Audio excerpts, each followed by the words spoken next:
Monsieur le Président,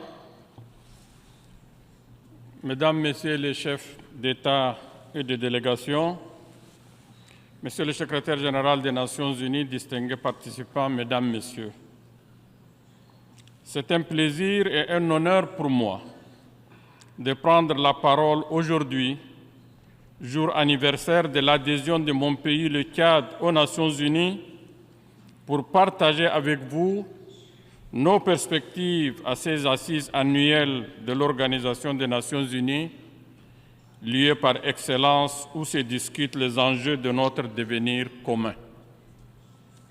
Permettez-moi, avant d'aller plus loin, de féliciter Son Excellence M. Denis Francis, représentant permanent de Trinité et Tobago, élu président de la présente session de l'Assemblée générale, et lui souhaiter plein succès dans sa mission au cours de laquelle nous lui garantissons notre soutien sans réserve. Je tiens aussi à féliciter et remercier Son Excellence M. Saba Korossi, président de l'Assemblée générale sortant, pour son brillant mandat. Je m'en voudrais cependant si j'omettais de rendre un hommage mérité à M. Antonio Guterres, secrétaire général des Nations unies, pour son engagement et son leadership affirmé dans la conduite de la destinée de notre organisation en proie à des défis de plus en plus prégnants et complexes.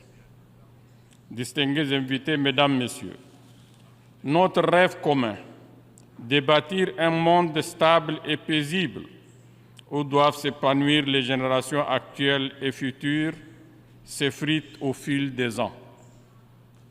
L'espoir d'une vie meilleure et accomplie que nous appelons tous de nos vœux cède de plus en plus le pas à l'angoisse et à l'incertitude.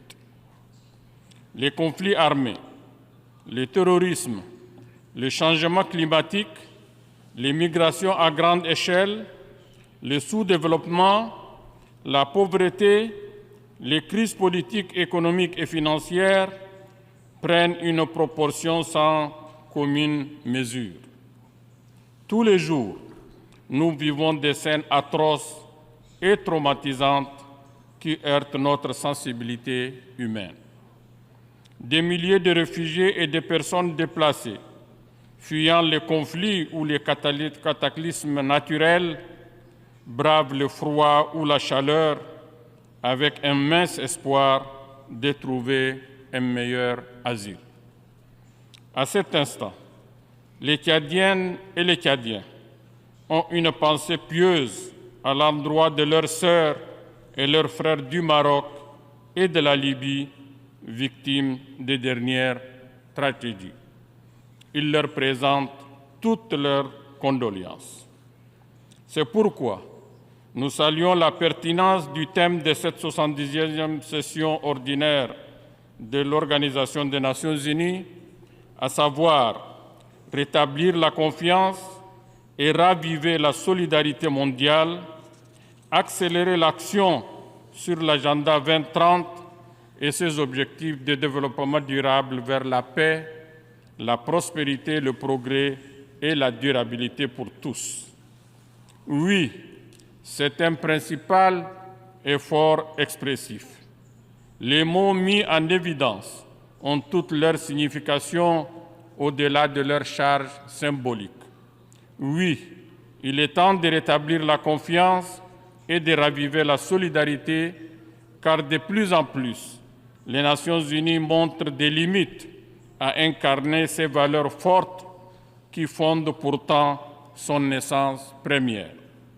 Oui, la confiance est une urgence dans notre monde, tant notre monde a perdu ses repères et ses référents, notamment par la pratique de la politique de 2 poids, 2 mesures. Oui, la solidarité est un impératif de premier ordre, tant cette valeur si chère et si précieuse à l'humanité s'est fortement érodée.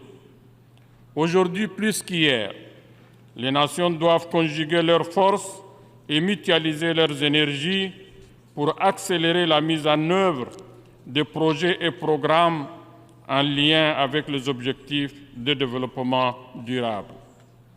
La paix, la prospérité, le progrès et la durabilité collective exigent des investissements forts de l'ensemble de nos nations, notamment de ceux qui sont les plus développés. Cette action vivement recommandée devrait se faire sans exclusive et sans préjudice pour que la confiance attendue soit une réalité tangible. Distingués invités, Mesdames, Messieurs, à présent, permettez-moi de partager avec vous, de manière succincte, l'état de lieu de la matérialisation de l'agenda 2030 dans mon pays, le Tchad. En effet, dès l'adoption en septembre 2015 du programme, le gouvernement du Tchad s'est engagé à opérationnaliser les 17 objectifs du développement durable qui en découlent.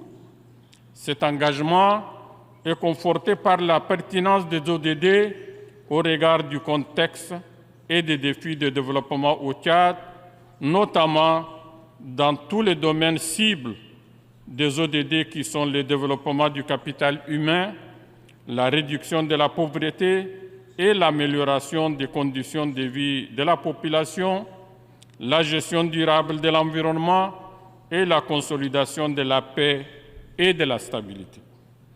Dans cette optique, le gouvernement inscrit les ODD au nombre des priorités de la prospective, à savoir Vision 2030, le Tchad que nous voulons, et du Plan national de développement pour la période 2017-2021, prorogé jusqu'en décembre 2023, ainsi que le nouveau PND en cours d'adoption pour la période 2024-2028. La mise en œuvre des ODD au Tchad s'est faite malheureusement dans un contexte marqué entre autres par la chute des cours des matières premières sur les marchés mondiaux, les attaques répétées de la secte Boko Haram, la crise sanitaire due à la pandémie du Covid-19, les changements climatiques, les conflits intercommunautaires dans les pays voisins avec effet direct sur notre population, ainsi que le conflit politico-militaire. Cette situation est aujourd'hui aggravée par la guerre en cours au Soudan voisin. À cette date, nous dénombrons plus de 400 000 nouveaux réfugiés, en plus de 600 000 réfugiés déjà installés au Tchad depuis plusieurs années.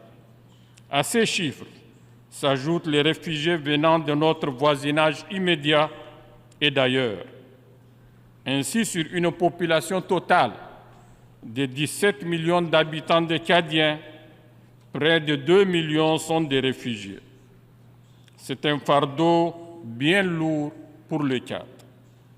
Mon pays en appelle à une action rapide, concertée et globale de toute la communauté internationale pour faire face à cette catastrophe humanitaire, probablement la pire en cours dans notre monde. Par ailleurs, le Tchad salue l'organisation en marge de l'Assemblée générale des Nations unies de 2 sommets, l'un sur le changement climatique et l'autre sur la couverture sanitaire universelle. Sur le changement climatique, le Tchad, à l'instar d'autres pays membres des Nations unies, fonde l'espoir que la dynamique enclenchée par le secrétaire général des Nations unies sur la nécessité d'une action mondiale contre les changements climatiques permettra de mobiliser les ressources nécessaires pour la mise en œuvre de l'accord de Paris et des directives qui en découlent.